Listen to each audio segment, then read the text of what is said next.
Malam ini, kita menelusuri jejak seorang tokoh besar yang kisahnya kerap tersembunyi di balik nama-nama pahlawan lain. Ibrahim, Datuk Tan Malaka. Sosok yang dijuluki Putra Fajar ini bukan hanya sekadar nama dalam buku sejarah, melainkan simbol perlawanan dan pemikiran yang melampaui zamannya. Ia lahir di Nagari Pandam Gadang, Sumatera Barat, tahun 1997, bukan sekadar nama, tapi sebuah gagasan perlawanan untuk negeri yang kelak bernama Indonesia. Lingkungan alam yang asri dan tradisi yang kuat menjadi latar awal kehidupannya. Masa kecilnya di Minangkabau membentuk karakter dan kecerdasannya yang menonjol. Ia tumbuh di tengah masyarakat yang menjunjung tinggi adat, pendidikan, dan kebebasan berpikir. Tan Malaka tumbuh dalam sistem matrilineal, di mana perempuan adalah pewaris utama. Nilai-nilai ini menanamkan rasa hormat dan keadilan dalam dirinya sejak dini. Ibunya dihormati, ayahnya pegawai, dan lingkungan adat yang kuat membentuk jati dirinya. Keluarganya dikenal sebagai keluarga terpelajar dan disegani di kampungnya. Ia belajar mengaji, memahami nilai Islam, tapi juga haus pengetahuan modern. Sejak kecil, ia sudah menunjukkan rasa ingin tahu yang besar terhadap dunia luar. Para tetua adat melihat potensi besar dalam dirinya dan mengirimnya ke Quick School di Fort de Kock, Bukit Tinggi. Ini adalah sekolah bergengsi pada masa itu, hanya untuk anak-anak terpilih. Di sana, ia bersentuhan dengan pendidikan barat, belajar bahasa Belanda, dan melahap buku-buku baru. Ia mulai mengenal pemikiran-pemikiran modern dan ide-ide perubahan sosial. Sekolah ini membuka jendela dunia baginya. Ia mulai bermimpi tentang masa depan yang lebih adil untuk bangsanya. Di Bukit Tinggi, ia mulai merasakan ketidakadilan. Guru Belanda diperlakukan lebih baik daripada guru pribumi. Perbedaan perlakuan ini menorehkan luka dan menumbuhkan kesadaran dalam dirinya. Sistem pendidikan kolonial hanya melayani kepentingan penjajah. Anak-anak pribumi dibatasi aksesnya, sementara anak-anak Belanda mendapat keistimewaan. Benih pemikiran kritis mulai tumbuh dalam dirinya. Ia mulai mempertanyakan sistem yang menindas bangsanya. Ia bertanya, mengapa bangsanya diperlakukan sebagai warga kelas 2 di tanah sendiri? Mengapa keadilan terasa begitu jauh? Pertanyaan-pertanyaan inilah yang menuntunnya pada perjalanan panjang menuju kemerdekaan. Dari sinilah, langkah-langkah awal Tan Malaka sebagai pejuang dan pemikir besar Indonesia dimulai, menapaki jalan sunyi yang kelak menggema di seluruh Nusantara. Tahun 1911, Tan Malaka mendapat beasiswa ke Belanda, sebuah lompatan besar dari desa kecil di Sumatera ke Eropa. Perjalanan ini bukan sekadar perpindahan fisik, tapi juga awal dari petualangan intelektual yang akan mengubah hidupnya. Ia meninggalkan tanah air dengan harapan dan rasa ingin tahu yang besar, siap menghadapi dunia yang sama sekali baru. Di Rijkskwijk School Haarlem, ia menghadapi dunia baru, cuaca, budaya, dan cara berpikir yang berbeda. Setiap hari, ia belajar menyesuaikan diri dengan lingkungan asing, beradaptasi dengan kebiasaan dan nilai-nilai Eropa yang kontras dengan latar belakangnya. Ia melahap buku-buku filsafat, sosiologi, dan politik, membaca Marx, Engels, dan Hegel. Perpustakaan menjadi tempat pelariannya, di mana ia menemukan ide-ide baru yang menantang pemikiran lama. Ia mulai memahami kapitalisme, imperialisme, dan kolonialisme secara ilmiah. Ia menulis catatan-catatan panjang, merenungkan bagaimana sistem ini memengaruhi bangsanya. Perang Dunia Tak membuka matanya pada realitas keras peradaban Barat. Ia menyaksikan bagaimana perang membawa penderitaan dan ketidakadilan, bahkan di negara-negara maju. Ia aktif di Indische Vereniging, berdiskusi dan berdebat tentang masa depan tanah air. Bersama pelajar lain, ia membangun solidaritas dan memperluas wawasan politiknya. Disinilah ia menemukan sosialisme dan komunisme sebagai solusi radikal melawan penindasan. Ide-ide ini memberinya harapan akan perubahan yang nyata. Ia percaya kemerdekaan sejati berarti bebas dari penjajah dan penindasan ekonomi. Baginya, kemerdekaan bukan sekadar simbol, tapi perjuangan untuk keadilan sosial. Pemikirannya makin tajam dan revolusioner. Ia mulai merumuskan gagasan-gagasan yang kelak akan menginspirasi banyak orang. Ia menulis artikel-artikel kritis untuk surat kabar di Hindia Belanda. Tulisan-tulisannya menjadi senjata melawan ketidakadilan dan penindasan kolonial.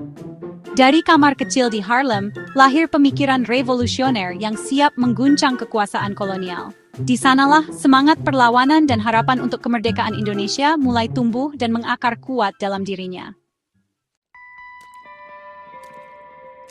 Kembali ke Hindia Belanda tahun 1919, Tan Malaka bukan sekadar guru, ia membawa api perlawanan. Di tengah penindasan kolonial, ia memilih jalan pendidikan sebagai bentuk perlawanan yang sunyi namun berani. Ia mengajar anak-anak kuli di perkebunan Deli, Sumatera Utara, menyaksikan langsung kejamnya sistem kapitalisme yang menindas rakyat kecil dan memiskinkan generasi penerus bangsa. Ia mendirikan sekolah rakyat, pusat penyadaran politik bagi buruh, tempat anak-anak buruh belajar membaca, menulis, dan memahami arti keadilan sosial. Ia mengajarkan hak-hak buruh dan membangkitkan semangat perlawanan, menanamkan keberanian untuk bermimpi tentang masa depan yang lebih adil. Aktivitasnya membuatnya dicap provokator dan harus meninggalkan Deli, meninggalkan murid-murid yang telah ia bangkitkan semangatnya. Di Semarang, ia bergabung dengan Sarekat Islam Merah dan bertemu tokoh-tokoh pergerakan seperti Semaun, memperluas jaringan perjuangan. Ia mendirikan sekolah Sarekat Islam yang segera populer di kalangan rakyat kecil dan menjadi wadah pembentukan kesadaran kolektif. Metode pengajarannya mendorong murid berpikir kritis dan berdebat, membiasakan mereka untuk mempertanyakan ketidakadilan dan mencari solusi bersama. Pendidikan baginya adalah senjata pembebasan, alat untuk membebaskan pikiran dari belenggu penjajahan dan ketakutan. Ia membangun kader-kader revolusi melalui sekolah-sekolah rakyat, menyiapkan generasi yang siap berjuang demi kemerdekaan. Perjuangan di dunia pendidikan adalah bagian dari perjuangan politiknya, karena ia percaya perubahan sejati lahir dari pengetahuan dan kesadaran. Ia ingin menciptakan generasi cerdas dan sadar politik. Inilah fondasi menuju kemerdekaan, warisan terbesar Tan Malaka bagi bangsa Indonesia. Di Semarang, Tan Malaka jadi tokoh penting Sarekat Islam Merah, mendorong perjuangan radikal melawan kolonialisme. Ia dan rekan-rekannya menolak kompromi dengan penjajah, menuntut perjuangan massa terorganisir. Usulan disiplin partai memicu perpecahan antara Sarekat Islam Merah dan Putih. Tahun 1921, Tan Malaka terpilih sebagai Ketua Partai Komunis Indonesia. Di bawahnya, PKI aktif mengorganisir buruh dan tani. Pemerintah kolonial menganggapnya ancaman besar. Awal 1922, ia ditangkap dan diasingkan. Pengasingan ini memulai episode panjang perjuangannya di luar negeri. Meski diasingkan, semangat dan pemikirannya tetap hidup. Pengasingan tahun 1922 mengubah Tan Malaka menjadi pengelana revolusioner. Ia melintasi Belanda, Berlin, Moskow, menjadi perwakilan Indonesia di Komintern. Hidupnya penuh penyamaran, selalu berpindah demi menghindari kejaran polisi rahasia. Ia pernah jadi wartawan di Tiongkok, tinggal di Filipina, dan menyamar di Singapura. Meski penuh bahaya, ia terus menulis dan menjalin jaringan pergerakan. Ia menentang rencana pemberontakan PKI 26, menilai revolusi butuh persiapan matang. Ia menulis Masa Aksi, menekankan pentingnya dukungan massa. Peringatannya diabaikan, pemberontakan gagal, ribuan aktivis ditangkap. Pengalaman ini membuktikan ketajaman analisanya. Meski jauh dari tanah air, pemikirannya tetap relevan. 2 dekade pengasingan mematangkannya sebagai ahli strategi revolusi. Ia terus mencari cara terbaik membebaskan bangsanya. Dunia menjadi ruang belajarnya. Dalam pelarian, Tan Malaka menulis mahakarya Madilog, materialisme, dialektika, logika. Madilog adalah senjata untuk membebaskan bangsa dari cara berpikir mistis dan fatalistis. Ia mengajak berpikir ilmiah dan rasional, memahami dunia secara nyata. Dialektika mengajarkan perubahan melalui pertentangan. Logika menuntun berpikir lurus. Ia ingin bangsa Indonesia menganalisis masalah dan menemukan solusi sendiri. Madilog ditulis di tengah penyamaran, di bawah ancaman Jepang. Ia percaya kemerdekaan fisik harus didahului kemerdekaan berpikir. Madilog adalah upaya dekolonisasi pikiran. Ia meramu filsafat barat untuk perjuangan Indonesia. Madilog ajakan meninggalkan takhayul, membangun masa depan dengan akal sehat. Setelah 2 dekade di luar negeri, Tan Malaka kembali ke Indonesia tahun 1942 di tengah pendudukan Jepang. Ia hidup sederhana, menunggu momen tepat untuk kembali berjuang. Usai proklamasi 1945, ia ke Jakarta, ingin terlibat langsung mempertahankan kemerdekaan. Ia menolak diplomasi dengan Belanda, mengusung gagasan Merdeka 100%. Ia mendirikan Persatuan Perjuangan, menuntut perjuangan bersenjata tanpa kompromi. Slogannya populer, menekan pemerintah Sultan Syahrir. Ia jadi oposisi pemerintah republik berujung konflik. Tahun 1946, ia dituduh terlibat kudeta, ditangkap tanpa pengadilan. Ironis, pejuang kemerdekaan justru dipenjara di republik yang ia perjuangkan. Ia absen dari momen-momen krusial perjuangan Indonesia. Penjara menjadi babak pahit dalam hidupnya. Tahun 1948, setelah agresi militer Belanda II, Tan Malaka dibebaskan dan kembali ke medan perjuangan. Ia ke Jawa Timur, mengorganisir pasukan gerilya melawan Belanda. Namun, ia juga harus menghadapi tentara Republik sendiri. Pemerintah membubarkan Laskar Rakyat, pasukan Tan Malaka dianggap liar.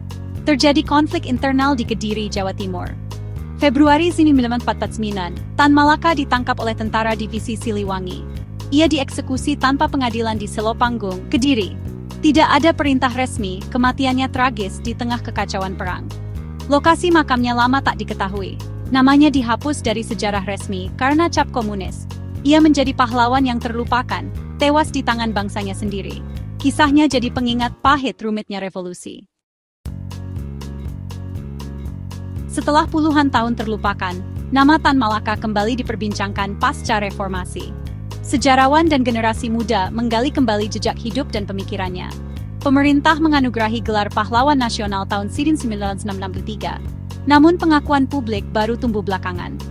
Penemuan makamnya di Selopanggung, Kediri, melengkapi kisah tragisnya. Mengingat Tan Malaka bukan berarti setuju dengan semua ideologinya. Ia adalah nasionalis, sosialis, muslim, dan pemikir internasionalis. Ia mengajarkan cinta tanah air dalam berbagai bentuk perjuangan. Semangat intelektual dan keberaniannya adalah warisan berharga.